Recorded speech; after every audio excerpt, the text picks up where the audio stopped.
Bonjour, je m'appelle Karim Fria, je suis auteur de bande dessinée. C'est une passion d'enfance, j'ai toujours dessiné, j'ai toujours aimé raconter des histoires.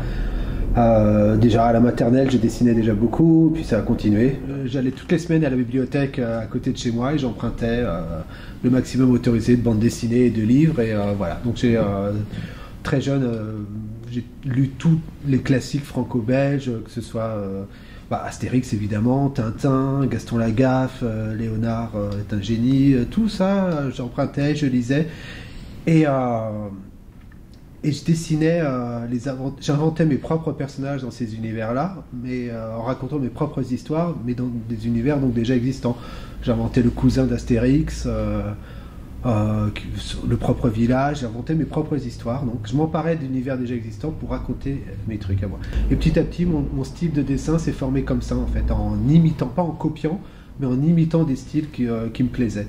Et plus tard, en fait, à la fin de l'adolescence, il y a eu les comics américains, les super-héros, et puis bon, évidemment, mes lectures se sont variées. J'ai fait des études classiques, après des études scientifiques, et très vite, je me suis dit non.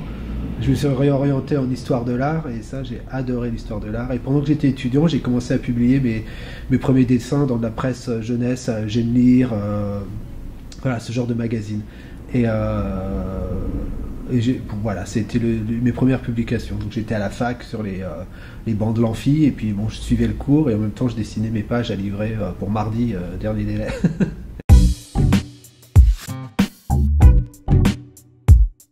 Donc j'avais sorti une première bande dessinée où j'étais juste dessinateur qui s'appelle Astrid avec mon ami Sylvain Runberg au scénario. C'était en 2004, donc c'était vraiment un premier travail de bande dessinée.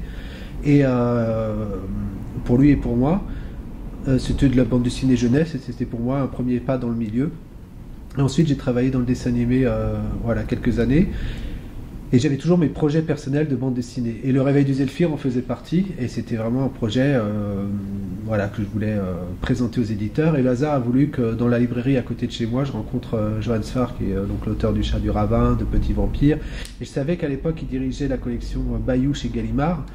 Et donc je me suis dit, bon, il est là en dédicace tout à l'heure, je repasse à la maison, je prends mes pages, ce que j'ai pu dessiner pour essayer de lui présenter. Il y avait évidemment beaucoup de monde à sa dédicace, donc il a eu la gentillesse de me laisser son mail et j'ai pu lui envoyer le projet du Réveil du Zéphyr et ça lui a plu. Il a proposé de le publier donc chez Gallimard dans la collection qu'il dirigeait. Pour moi c'était le rêve parce que j'adorais cette collection, c'était un format de livre plus petit. À l'époque c'était très original, on sortait du format traditionnel des BD style Tintin, Astérix, et c'était plus des livres des livres BD avec une centaine de pages et j'adorais quoi. Donc j'ai eu la chance de commencer ma carrière d'auteur avec Le Réveil du Zéphyr chez Gallimard et pour moi c'était voilà, c'était le rêve quoi, c'était fantastique. J'ai fait 3 tomes du Réveil du Zéphyr qui ont été extrêmement bien accueillis, qui ont été traduits dans plusieurs langues, en anglais, en espagnol, et après j'ai eu un autre projet de série qui s'appelle La Flamme et l'Orage qui était quelque chose d'un peu plus sombre, c'est une fable sur l'endoctrinement et sur la rébellion, et là j'ai voulu faire un conte fantastique en 3 tomes, pareil, une histoire complète.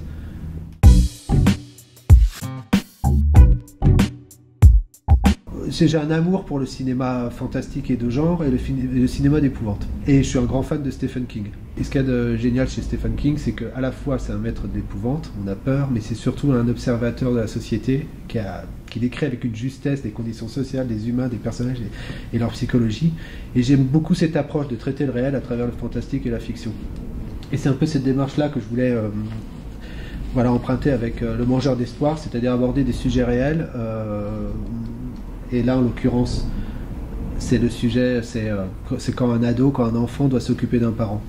Et ça arrive souvent. Voilà, c'est l'histoire de Rachel qui a 16 ans. Le père est mort quelques mois auparavant d'un cancer foudroyant. Et la mère s'est effondrée. Elle n'a pas tenu le coup, elle s'est effondrée, elle a sombré dans une dépression. Et c'est Rachel qui a 16 ans qui s'occupe de sa mère, qui essaie de mener sa vie de lycéenne, mais elle a sa mère à la maison qui se lève même plus de son lit. Bon, super joyeux déjà comme départ. Et on se dit, ouf, c'est plombant. Et en fait, un jour, il y a un étrange gars qu'on dirait sorti du 19e siècle qui sonne à sa porte et qui lui explique que sa mère est aussi victime du Mangeur d'Espoir, qui est une créature maléfique qui dévore la joie dans les souvenirs et la lumière la lumière et la joie dans les souvenirs, et qu'il va falloir affronter cette créature pour sauver sa mère. Donc c'est une allégorie, une métaphore évidemment. C'est pas le Mangeur d'Espoir qui est responsable de la dépression, mais il va profiter de cette tristesse pour s'infiltrer dans les souvenirs de la maman et dévorer la joie. Et donc, et quand il en aura fini, il passera à une autre victime et elle restera dans un état léthargique indéfiniment. Donc ça, il faut absolument éviter ça. Rachel, elle prend le risque, elle va être... elle est un peu au bout en fait. Et même si ça paraît absolument absurde ce qu'il lui dit, elle est prête à tenter le coup quand même. Et donc elle va être projetée dans les souvenirs de sa maman à la chasse du mangeur d'espoir. Et ça se passe à Montmartre parce que c'est un quartier que j'adore. Et ensuite parce que, voilà, pour des raisons artistiques, politiques, sociologiques, tout, moi c'est un quartier qui a une histoire incroyable. Et je voulais aussi mêler ça à ce projet de Montmartre après minuit, qui est censé raconter plusieurs histoires fantastiques dans ce quartier-là. Et tout a commencé pendant la semaine sanglante en 1871, quand le sang a coulé dans les rues de Montmartre, et dans Paris, mais beaucoup dans les rues de Montmartre. Ça a réveillé quelque chose de maléfique.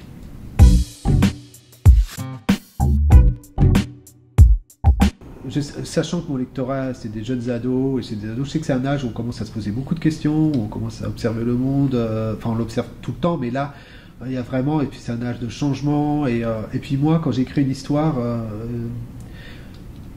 voilà, je prends tout ça très au sérieux et je prends mes jeunes lecteurs au sérieux.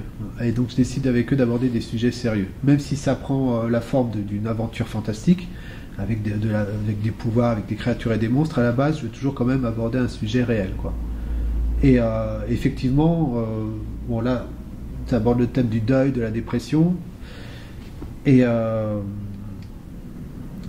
c'est avant tout une histoire familiale, l'histoire d'une mère et d'une fille qui essayent de tenir le coup après le décès du père. Donc j'adore le cinéma de genre et d'épouvante, et moi vraiment, je suis un grand, je vais pas dire consommateur, mais j'adore avoir peur, j'adore voir les films et j'adore comprendre comment cette peur est provoquée. Donc évidemment c'est impossible de reproduire exactement les mêmes techniques ou les mêmes codes de cinéma en bande dessinée. Au cinéma, on a le son, on a le rythme qui est imposé, les changements de plan et tout. Donc comment arriver à traduire ça en bande dessinée? Comment arriver à faire peur en bande dessinée? On sursaute pas quand on lit une bande dessinée. Par contre, on peut commencer à s'inquiéter pour un personnage. Qu'est-ce qui va se passer? On arrive quand même à avoir l'angoisse, l'anxiété de tourner la page. Qu'est-ce qui se passe? Il y a 2 ou 3 moments dans la bande dessinée où, quand on tourne la page, on a quand même ce truc où la page suivante, on va dire que ça effraie, mais en tout cas, ça provoque un petit frisson. Donc n'ayant pas le son, l'ambiance, la musique, si on regarde des films d'épouvante sans le son, ça fait plus peur d'un coup, quoi, évidemment. Et donc là, j'avais pas tout ça. Donc l'idée, c'était d'arriver à créer un rythme où petit à petit, on s'inquiète vraiment pour elle, et surtout, qu'on arrive à s'identifier à Rachel. Donc tout le début est assez... très réaliste et assez lent en fait. Enfin, même si la BD se lit vite finalement, au début on voit son quotidien, elle va au lycée, elle rentre chez elle, elle apporte déjeuner à sa mère, elle essaie de la faire manger, la mère réagit un peu. Donc au début on est vraiment dans quelque chose comme ça de réaliste et de lent, et c'est dans le réalisme que va tout d'un coup le surréel va surgir, quoi. Et donc toute la deuxième partie de l'album, effectivement, c'est une course contre la montre, et je voulais créer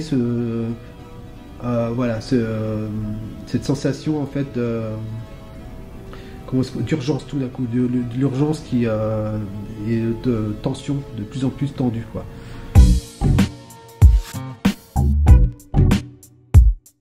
J'avais l'image comme ça d'une guerrière, d'une jeune ado avec son épée qui va chasser un monstre. Et c'est vrai, peut-être d'une certaine manière inversé. D'habitude, c'est le chevalier qui va chasser le monstre. Et là, j'avais envie que ce soit une jeune ado.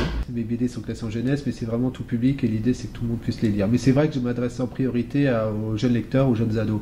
Et j'ai pu constater que j'avais aussi beaucoup de jeunes lectrices, en fait. Vraiment souvent. Et je pensais à ces jeunes lectrices et j'avais envie, effectivement, de créer une héroïne à laquelle elle puisse s'identifier. Rachel, c'est une ado de 16 ans. C'est une ado qui va au lycée, qui s'occupe de sa mère. Elle a son hoodie, elle a ses cheveux un peu comme ça. C'est une ado que je voulais que ce soit une ado qu'on puisse croiser réellement dans la rue, et auquel les jeunes lectrices puissent s'identifier. Je voulais que ce soit une jeune fille courageuse qui fait de son mieux, qui essaye, qui est confrontée à des obstacles, et je voulais aussi que mes lecteurs puissent s'identifier à elle.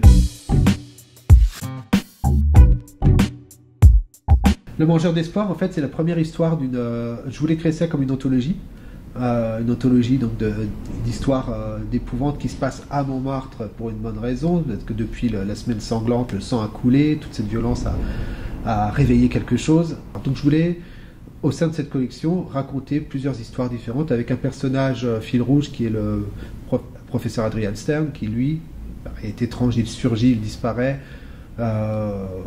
Et donc il y a beaucoup de mystères autour de lui. Et d'ailleurs un mystère que je ne voulais pas forcément expliquer. J'aimais bien l'idée d'un personnage qui apparaît avec tout son fratras d'objets d'art nouveau ou de mécanique ou bizarre, et puis qui participe à l'aventure et qui disparaît une fois qu'elle est finie.